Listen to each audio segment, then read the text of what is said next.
할렐루야, 할렐루야, 아멘. 거룩한 주일, 주님 앞에 나오신 성도님들에게 하나님의 크신 은혜가 가득하길 소망합니다. 지금 이스라엘과 팔레스타인이 전쟁 중에 있습니다. 전쟁의 고통으로 인해서 어려움 중에 있는 민간인, 특히 아이들을 볼 때 참 불쌍한 모습 때문에 가슴이 참 많이 아픕니다. 정치적인 목적을 위해, 각자의 유익들을 위해 사람의 목숨을 가볍게 여기는 그런 모습을 볼 때 참 안타까운 마음이 들 수밖에 없는 것 같습니다. 하루속히 전쟁이 종식되고 어려움 당한 자들이 회복되기를 위해서 많은 기도 바랍니다. 이렇게 우리는 다양한 사건과 사고를 접하면서 살아갑니다. 이런 일들은 내가 직접 경험할 때도 있지만 많은 경우 다른 사람들의 이야기를, 그들이 겪은 일들을 간접적으로 전혀 경험하며 삽니다. 정보가 발달한 요즘 우리는 많은 소식들을 접하며 살아가고 볼 수 있기 때문입니다. 우리의 마음을 아프게 하는 안타까운 사고들, 우리를 분노하게 만드는 사건들, 그리고 우리를 염려하게 하는 일들은 우리의 마음을 무겁게 만들기도 합니다. 그렇다면 우리는 이런 뉴스를 접했을 때 어떤 의미로 받아들여야 할까요? 그렇다면 우리가 해야 할 일들은 무엇일까요? 오늘 말씀에 등장하는 두 가지 사건을 예수님께서는 어떻게 대하시는지 함께 묵상하며 은혜 나누시길 소망합니다. 오늘 말씀 시작할 때 그때 마침이라고 말하며 시작하고 있습니다. 이것은 이제부터 시작되는 말씀이 오늘 말씀의 앞단락과 깊이 연관이 있다는 것을 말하고 있습니다. 12장 54절 말씀을 같이 한번 보시겠습니다. 읽습니다. 시작. 또 우리에게 이르시되 너희가 구름이 서쪽에서 있는 것을 보면 곧 말하기를 소나기가 오리라 하나니 과연 그러하고. 아멘. 너희는 구름이 서쪽에 떠 있으면 소나기가 올 것이라고 알고, 또 뒤에 말씀들을 보면 남풍이 불어 오면 더울 것을 알면서 왜? 메시아가 눈앞에 와 있는데 그것을 알지 못하느냐라고 말씀하십니다. 54절 이후의 말씀들을 보면 주님께서 종말의 때가 왔다라고 말씀하고 있습니다. 왜냐하면 예수님께서 이 땅에 오심으로 종말이 시작되기 때문입니다. 그래서 예수님은 회개해야 한다라고 말씀하십니다. 재판장 앞에 가기 전에 회개해라. 죄를 가지고 재판장 앞에 가서 심판을 받으면 감옥에 갈 수밖에 없기 때문입니다. 여기서 재판장은 심판의 날에 하나님을 말합니다. 하나님 앞에서 심판받을 때는 늦어져서 되돌릴 수 없어. 지옥에 갈 수밖에 없으니까 그 전에 회개해야 한다라고, 그래서 그 심판에서 벗어나야 한다라고 예수님께서는 말씀하시는 거죠. 예수님께서는 함께한 무리들, 그들을 향해서 회개하라라고 말씀하셨습니다. 주님께서 이렇게 회개의 말씀을 하고 계실 때에, 그때에 마침 두어 사람이 예수님께 와서 빌라도가 성전에서 행했던 일들을 이야기합니다. 1절 말씀을 보시겠습니다. 읽습니다. 그때 마침 두어 사람이 와서 빌라도가 어떤 갈릴리 사람들의 피를 그들의 제물에 섞은 일로 예수께 아뢰니. 갈릴리 지역 사람들이 성지 순례를 위해서 예루살렘에 왔다가 어떠한 일로 인해서 폭동이 발생했는데 로마의 총독이었던 빌라도가 그들을 진압하는 과정에서 많은 사람들이 죽거나 사고를 당한 것입니다. 빌라도는 이들의 피를 성전 제단에 바쳤던 동물의 피와 섞었다라고 말합니다. 너무나 잔인하고 끔찍한 사건이 성전에서 발생한 것이죠. 이 소식을 접한 이스라엘 사람들은 놀랍고 흥분되는 사건이었을 것입니다. 그래서 이 소식을 전한 사람들과 함께 모여있던 사람들은 예수님께서 이 소식을 듣고 어떤 반응을 보이실까에 집중했습니다. 아마 그들 속으로는 이런 말을 하길 바랬을 겁니다. 주님께서 이렇게 말씀하시기를요. 어떻게 거룩한 성전에서, 그것도 하나님께 예배드리는 그때에 살인을 저지를 수 있느냐. 이런 악행을 저지른 빌라도는 정말 악한 자다. 그가 벌을 받아야 한다. 또는 그에게 죽임을 당한 사람들이 얼마나 죄가 많았으면 저렇게 잔인하게 죽임을 당하게 되었을까. 그들은 벌을 받은 것이다. 이런 반응이 예수님께 나올 것을 그들은 기대했을 것입니다. 예수님께서 그 사건을 평가해 주길 바랬던 거죠. 그런데 예수님의 반응은 그들의 예상을 완전히 벗어납니다. 사건의 주인공 빌라도와 죽임을 당한 갈릴리 사람들에 대해서 말하지 않으시고, 지금 이야기를 듣고 있는 사람들, 지금 예수님 앞에 앉아 있는 사람들을 향하여서 말씀하십니다. 2절과 3절 말씀인데요, 같이 읽습니다. 대답하여 이르시되 너희는 이 갈릴리 사람들이 이같이 해 받음으로 다른 모든 갈릴리 사람보다 죄가 더 있는 줄 아느냐? 너희에게 이르노니 아니라. 너희도 만일 회개하지 아니하면 다 이와 같이 망하리라. 아멘. 너희에게 이르노니 아니라. 너희들이 생각하는 것이 잘못된 것이다. 그들이 죄가 많아서 그 죄로 인해서 하나님께 벌을 받은 것이 아니라, 회개하지 않으면 너희들도 망하게 될 것이다 라고 말씀하십니다. 듣고 있는 사람들은 이 소리가 달갑지 않았을 것입니다. 너희들도 죄인이야, 너희들도 그들처럼 망할 거야 라는 말과 같기 때문입니다. 예수님께서는 죽임을 당한 자들만 죄인이 아니라 모든 사람이 죄인이고, 그들이 회개하지 않으면 결국 심판받게 될 것이다 라고 말씀하고 계시는 것입니다. 그래서 오늘 본문의 말씀은 회개하지 않는 자들을 향한 하나님의 말씀입니다. 갑작스러운 불의의 사고는 한 개인의 영적인 상태와 전혀 관련이 없다라는 것입니다. 그들의 죄로 인한 벌이 아니라는 것입니다. 이렇게 말씀하시며 예수님께서는 새로운 사건 한 가지를 그들에게 이야기해 주시는데요, 그것은 실로암 망대 사건입니다.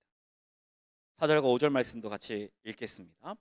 또 실로암에서 망대가 무너져 치어 죽은 18사람이 예루살렘에 거한 다른 모든 사람보다 죄가 더 있는 줄 아느냐? 너희에게 이르노니 아니라. 너희도 만일 회개하지 아니하면 다 이와 같이 망하리라. 아멘.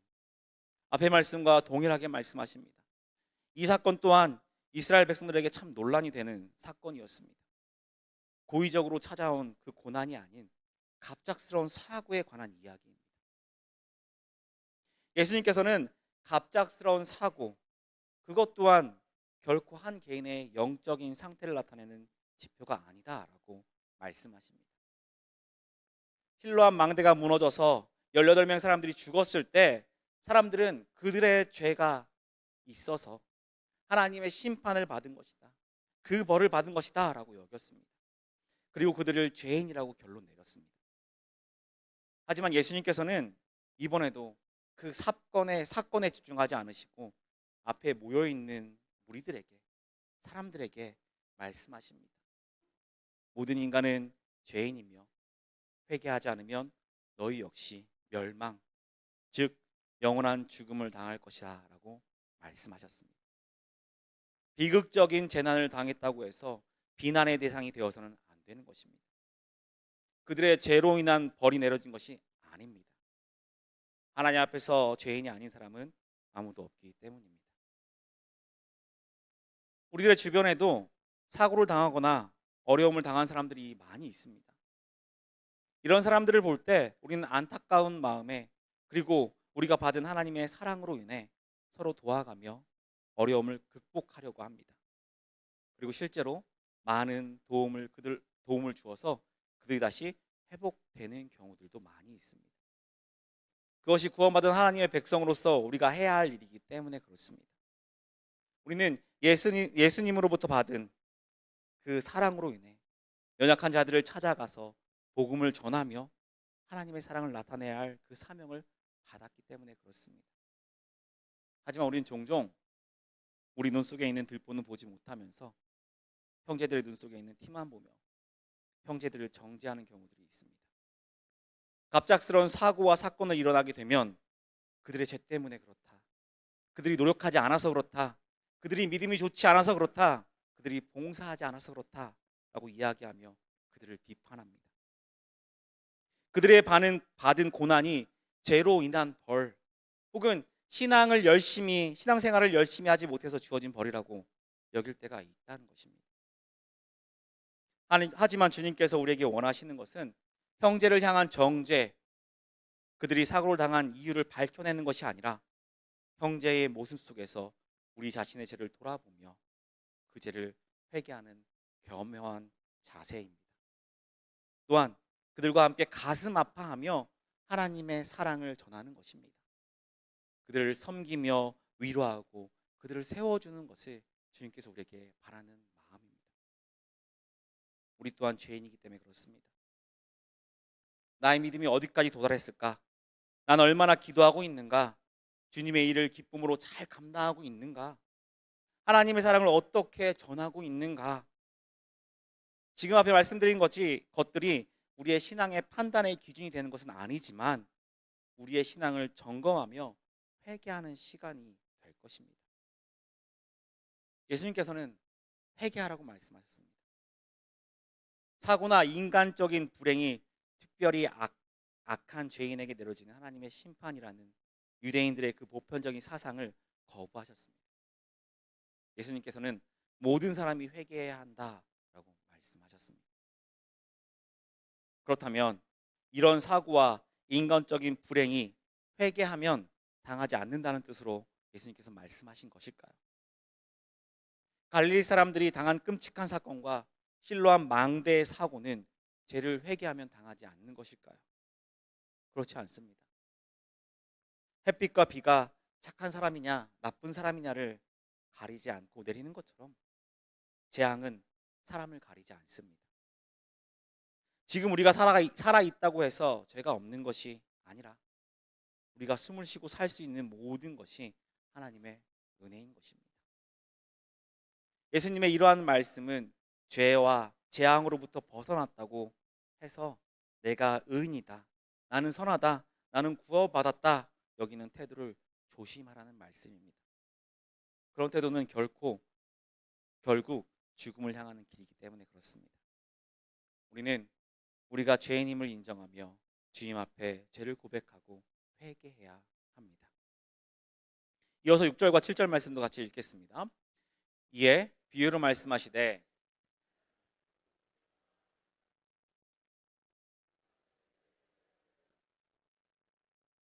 포도원지기에 이르되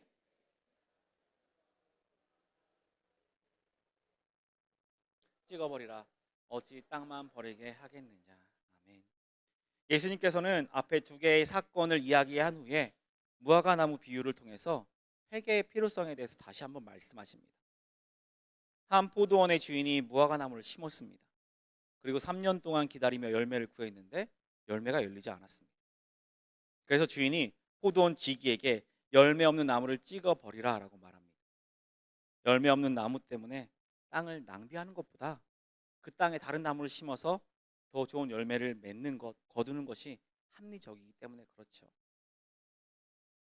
이 말씀에서 무화과나무가 포도원에 심겨졌다라는 것은 주인이 이 무화과나무를 소중히 여겼다라는 것을 우리는 알 수가 있습니다.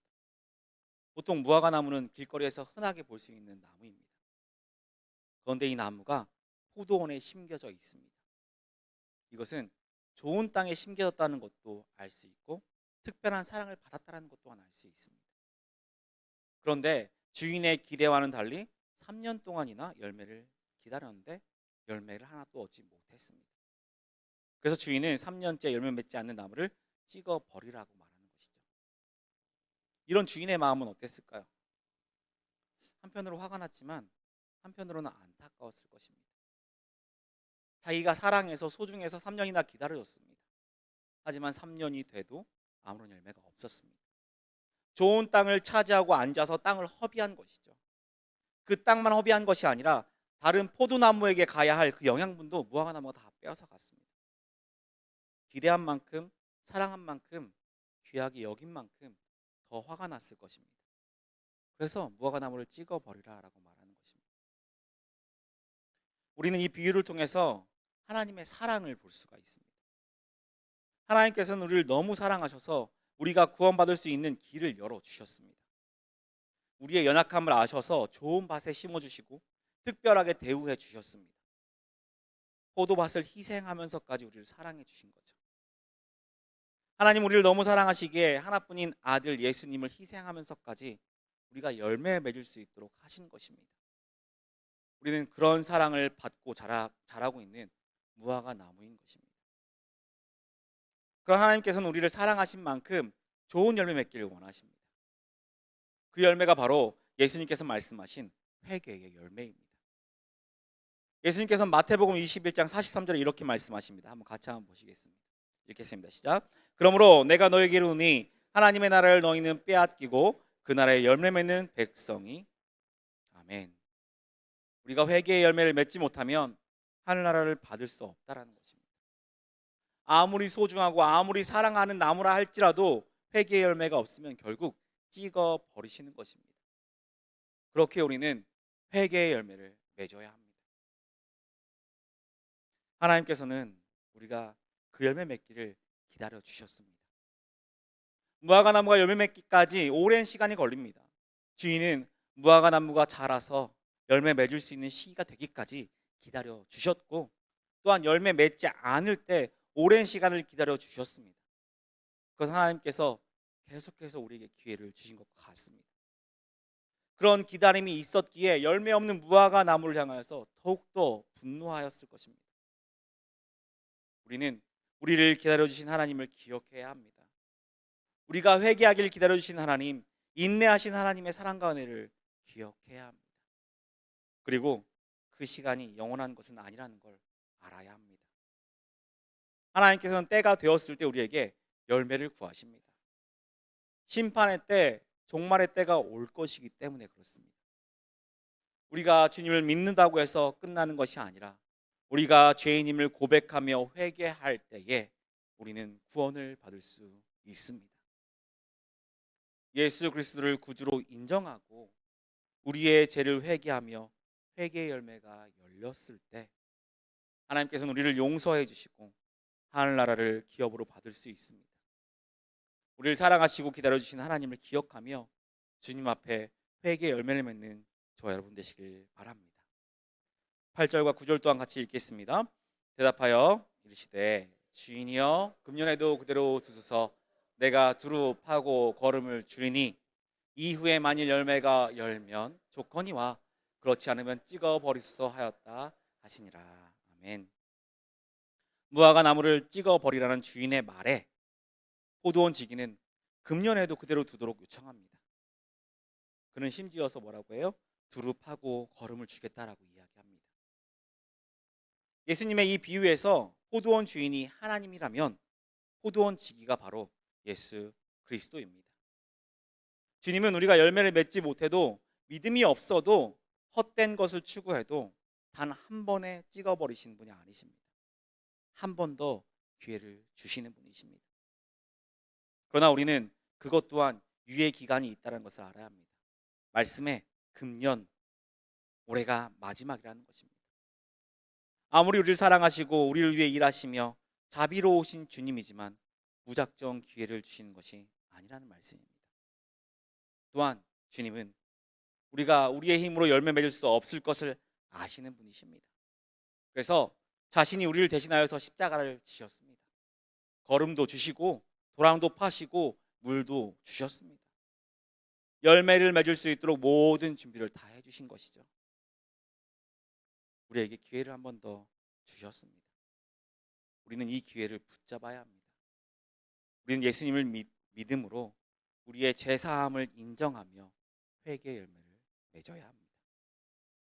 그런데 우리는 예수님께서 우리에게 한 번 더 기회 주신 것을 누리며 살면서도 다른 사람들에게는 한 번의 기회를 주지 못하고 그들을 포기해 버릴 때가 있습니다. 인생을 황폐하게 하는 어려움 속에, 고통 속에, 중독으로 인해서 피폐한 삶을 사는 사람들에게 가망이 없다라고 포기해 버리는 경우가 있습니다. 남에게 피해를 주고 그것으로 인해 고통당하는 자들을 죄인으로 여기면서 포기해 버리는 것이죠. 정신적인 장애와 육체적인 장애로 인해서 그들을 도울 수가 없고 그들도 변화될 수 없을 것이라며 포기해 버릴 때가 있다는 것입니다. 주님께서 우리에게 한 번의 기회를 더 주시며 우리에게 다시 한 번 기회를 주셨는데 남을 위해서는 그러지 못할 때가 있습니다. 우리는 우리에게 기회를 주신 주님, 우리를 포기하지 않으시는 주님을 기억하며 그들을 향해 기회를 만들어 주어야 합니다. 그들에게 주님의 사랑을 전하며 사랑으로 돌보아 주어야 합니다. 그들이 예수 그리스도를 만날 수 있도록 도랑도 파고 거름도 주고 물도 주어야 합니다. 그때 우리는 열매 맺을 수 있습니다. 그리고 그들도 열매 맺고 하나님께 돌아와 하나님의 사랑을 누릴 수 있게 되는 것입니다. 그리고 또한 어느 때는 자기 스스로를 포기해 버릴 때도 있습니다. 죄에 갇혀서 하나님을 바라보지 못하고 죄에 물들어서 나는 가망이 없다라고 여기며 스스로를 포기해 버리고 하나님께 나오지 못하는 사람들 또한 있습니다. 삶이 힘들고 어려움과 고난으로 인해서 낭망하고 절망하며 스스로를 포기해 버리려는 사람들입니다. 이때 하나님은 우리를 포기하지 않으신다는 것을 기억해야 합니다. 우리는 스스로를 하나님께 가지고 가야 합니다. 믿음으로 나와야 합니다. 주님 앞에 나오면 주님께서는 우리를 용서해 주시고 우리가 다시 회복될 수 있도록 해 주십니다. 우리에게 걸음을 주시고 도랑을 파시고 물을 주시며 우리가 다시 회복될 수 있도록 힘을 주십니다. 우리의 연약함을 아시고 우리를 돌보아 주셔서 열매 맺게 해주신 분이 바로 하나님이십니다. 하나님께 나아갈 때 하나님께서는 우리에게 한 번 더 기회를 또 주실 것입니다. 우리를 위해 인내하신 하나님, 기회를 주신 하나님을 기억하고 하나님 앞에 나오는 저와 여러분 되시길 소망합니다. 말씀을 맺습니다. 우리가 접하고 듣는 비극적인 사건과 사고들이 죄에 대한 벌로 주어지는 것일까요? 그렇지 않습니다. 우리는 모두가 죄인이고 모두가 죽을 수밖에 없는 사람들입니다. 그렇기에 예수님께서는 그들을 바라보지 말고 스스로를 바라보라고 말씀하십니다. 스스로를 바라보며 회개하라고 말씀하십니다. 예수님께서 2000년 전에 이스라엘 백성들을 찾아오셔서 그들에게 말씀하셨습니다. 회개하라, 천국이 가까이 왔다. 메시아가 지금 눈앞에 있으니 잘못된 것을 회개하고 돌아와라 라고 예수님께서는 직접 함께 하시며 그들에게 특별한 관심과 사랑을 소나기처럼 쏟아 부어 주셨습니다. 그들에게 일어나야 하는 하나님의 심판이 예수님으로 인해서 유보되었습니다. 하나님께서 그들을 기다려 주신 것이죠. 하지만 그들은 하나님을 위해 살기를 거부했습니다. 말씀에 순종하지 않고 열매 맺는 일을 거부한 것입니다. 그들은 결국 버림받게 되었습니다. 나무가 잘릴 때가 온 것입니다. 더는 기회가 없을 것입니다. 하나님께서는 죄인들에게 자비를 베푸시는 분이시지만 하나님을 거부하는 자들에게는 영원히 자비를 베푸시지 않을 것입니다. 그리고 그 은혜와 자비가, 그 사랑이 우리들에게 주어졌습니다. 우리가 포도원에 심겨진 무화과 나무가 되었습니다. 하나님께서는 우리에게도 열매 맺길 바라십니다. 그리고 기다려 주셨습니다. 그리고 우리에게 열매를 바라시며 열매 없는 우리를 심판하시겠다라고 말씀하십니다. 하지만 예수님으로 인해서 한 번의 기회가 더 주어졌습니다. 우리의 심판이 보류가 되었습니다. 그런데 우리는 기억해야 합니다. 심판이 보류되었다는 것은 심판이 없어졌다는 것이 아닙니다. 하나님의 사정 때문에 심판이 미뤄진 것이 아닙니다. 죄인들에게 멸망을 면할 회개의 기회를 주시려고 하나님께서 심판을 보류하고 계신 것입니다. 우리는 이런 하나님의 사랑과 은혜로 살아가고 있는 것이죠. 예수 그리스도께서 우리를 위해 도랑을 파시고 물을 주시고 걸음을 주시며 한 번 더 기회를 주고 계십니다. 우리는 이 기회를 놓치지 말아야 합니다. 계속해서 하나님의 은혜를 구하며 하나님 앞에서 나를 살펴보고 하나님 앞에 나와서 회개의 열매를 맺어야 합니다. 회개하여서 주님께 돌아섰고 주님 앞에 좋은 열매로 드려지는 저와 여러분 되시길 축복합니다.